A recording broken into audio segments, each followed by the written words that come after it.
سے یہ سورہ فاتحہ کی تفسیر شروع ہوتی ہے، تو شروع کرتے ہیں۔ بسم اللہ الرحمن الرحیم۔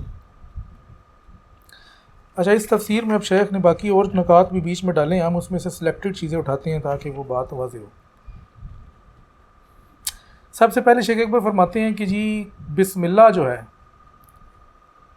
یہ قرآن مجید کی ایک آیت ہے، جس صورت میں بھی آئے ایک آیت تصور ہوگی شیخ اکبر کے نزدیک۔ بسم اللہ الرحمن الرحیم، بسم اللہ الرحمن الرحیم قرآن مجید کی آیت ہے، اور جس صورت میں بار بار آئی ہے اور جس جگہ پر بھی آئی ہے تو اس کو آیت تصور کیا جائے گا۔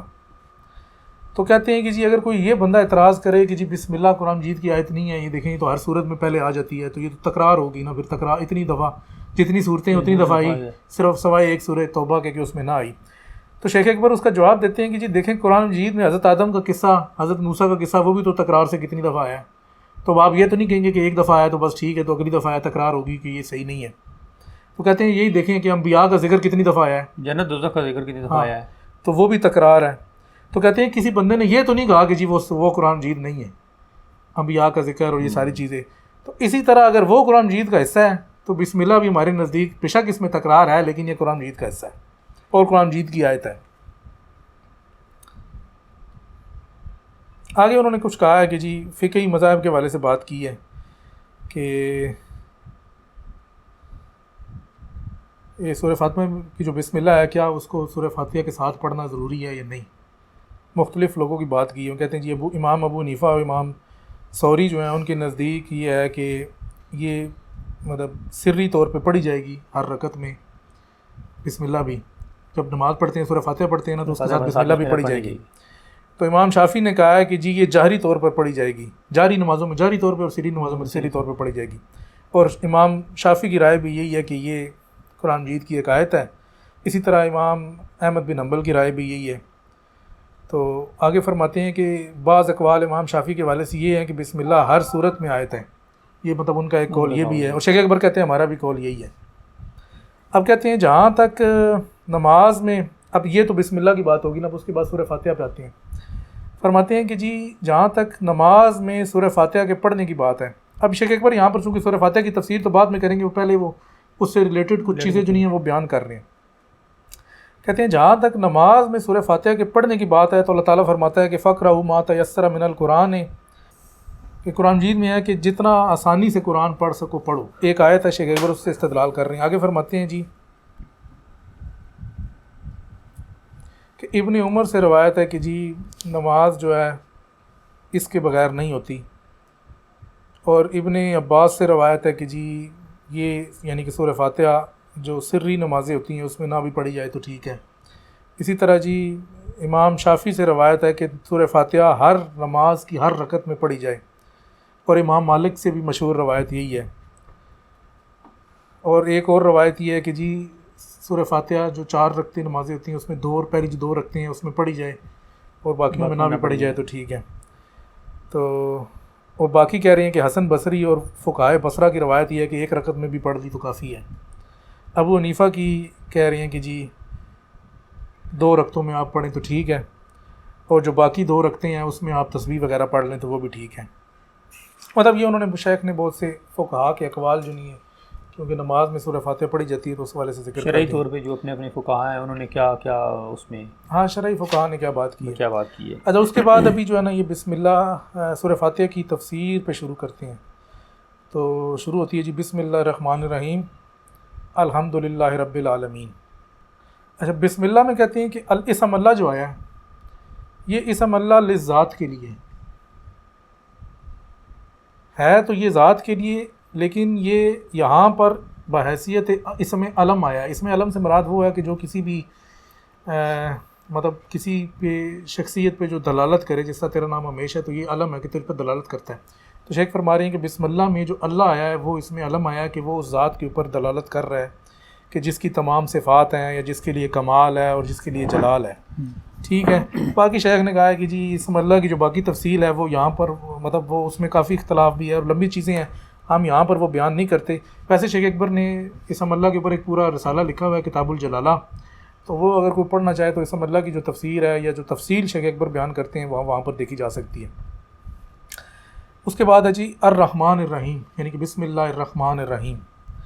تو کہتے ہیں کہ جی الرحمن الرحیم کی تفسیر میں بیان کرتے ہیں، اللہ تعالیٰ قرآن مجید میں فرماتا ہے کل عبد اللہ عبد الرحمٰن ایما تدعو فلہ الاسماء الحسنی، کہ چاہے اللہ کا نام لو چاہے رحمان کا نام لو، اسے جس نام سے بھی پکارو تو اس کے تمام اسماء جو نام ہیں وہ اچھے ہیں۔ تو شیخ فرما رہے ہیں کہ اسم الرحمن جو ہے وہ بھی اسم علم آیا ہے اس جگہ پہ، جس طرح اسم اللہ اسم علم ہے ذات پہ دلالت کرتا ہے، اسی طرح اسم الرحمن بھی اس آیت سے، کیونکہ اللہ تعالیٰ نے کہا کہ چاہے اللہ سے پکارو چاہے رحمان سے پکارو، اس کا مطلب ہے کہ اللہ بھی اس پہ دلالت کر رہا ہے، رحمان بھی اس پہ دلالت کر رہا ہے اس ذات پہ۔ تو شیخ نے کہا کہ وہ بھی یہاں پر اسم الرحمن بھی جو ہے وہ بھی یہاں پر اسم علم آیا ہے، ذات پر اس کی دلالت ہے۔ پھر آگے کہا کہ جی یہ رحمت سے مشتق کا لفظ، یعنی کہ رحمت سے نکلا ہے رحمان، اور یہ سب کو پتہ ہی ہے۔ تو دوسرا اس کا مطلب یہ بھی ہے کہ اس میں مخلوق پر رحمت کی طرف اشارہ ہے، اور یہ اس کی صحیح نسبت ہے۔ ٹھیک ہے جناب، آگے فرمایا کہ جی الرحمن جو ہے وہ اس ذات کی ایک صفت ہے، اور الوہیت جو ہے اس کا اظہار اسم اللہ سے ہوتا ہے، مطلب الوہیت کا اظہار اسم اللہ سے اسم الرحمن کی بنسبت زیادہ ہے، کیونکہ جب ہم اسم اللہ کہتے ہیں تو ہمیں ویسے بھی پتہ چل جاتا ہے کہ اللہ الہ سے مشتق ہے اور وہ بنا، اور الوہیت اور الہ وہ ایک چیز ہے، تو اسم اللہ ڈائریکٹ الوہیت کے اوپر دلالت کرتا ہے۔ اسم الرحمن بھی چونکہ اس ذات کا ہی ایک اسم ہے، لیکن یہ الوہیت پہ اتنی دلالت نہیں کرتا کہ جتنا کہ اسم اللہ کرتا ہے، اس کی زیادہ تر دلالت جو ہے وہ رحمت سے قریب ہے۔ اچھا جی، یہ تو بسم اللہ الرحمن الرحیم کی چھوٹی سی مختصر سی تفسیر ہوگی۔ آگے فرماتے ہیں الحمدللہ رب العالمین۔ تو سب سے پہلے کہتے ہیں جی الحمدللہ کیا ہے؟ کہتے ہیں کہ الحمدللہ یہ ہے کہ اس کی تعریف اس کے اسماء حسنہ سے، یہ الحمدللہ ہے۔ الحمد تعریف ہوگی، للہ اس کا اسم ہے، اس اللہ کی تعریف ہوگی، الثناء علیہ باسماء، اس کے اسماء حسنہ سے جو اس کی تعریف ہے، یہ الحمدللہ اس کے اوپر آتا ہے۔ اب یہ کہہ رہے ہیں کہ الحمدللہ سے ہمیں یہ پتہ چل رہا ہے کہ اسماء جو ہیں وہ اس کی صفات ہیں۔ اب یہ صرف علم والی دلالت نہیں ہے کہ جو نام ایک ہوتا ہے کسی بندے کا یا کسی ذات کا یا کسی ہستی کا، یہ الحمدللہ سے پتہ چل رہا ہے کہ جب تعریف کی بات آ رہی ہے تو اس کا مطلب ہے کہ اس کی صفات کی بات آ رہی ہے۔ تو یہ آگے صفات کی بات لے کے چلے ہیں۔ تو کہہ رہی ہیں کہ اس کا دوسرا مفہوم یہ بھی ہو سکتا ہے کہ اسم اللہ سے اسم اللہ کی تعریف، اور یہ تعریف جو ہے سب سے کامل تعریف ہے، کیونکہ اس میں تمام الوہیت کے مراتب جو ہے اس تعریف نے جمع کر لیے۔ تو الحمدللہ کی جو تعریف ہے شیخ اکبر وہ بتا رہے ہیں۔ شیخ یہ کہہ رہے ہیں کہ الحمدللہ سے ہم شکر کا معنی صرف نہیں لے سکتے، کیونکہ کچھ لوگ الحمدللہ کا مطلب کہتے ہیں نا شکر الحمدللہ، تو وہ الحمدللہ کو شکر کے معنوں میں لیتے ہیں۔ کہتے ہیں کہ یہ صرف شکر کے معنوں میں نہیں ہے، اور جس بندے نے بھی الحمدللہ کی تعریف یا تفسیر یہ کی کہ جی یہ اس کا شکر ہے، تو اس نے مکمل تعریف نہیں کی۔ الحمدللہ کی مکمل تعریف یہ ہے کہ یہ اس کی حمد اور شکر دونوں کے معنوں میں آئے گی، صرف شکر کے معنوں میں نہیں آ سکتی۔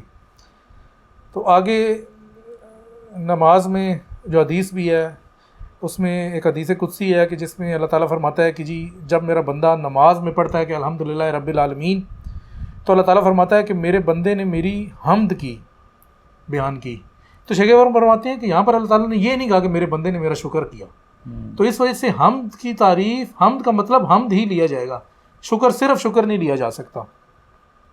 تو یہ بڑا زبردست شیخ نے اشارہ بیان کیا کہ وہ حدیث قدسی میں اگر جب لفظ آ گیا کہ جی الحمدللہ رب العالمین، تو اللہ تعالیٰ فرمایا حمدنی عبدی، میرے بندے نے میری حمد بیان کی۔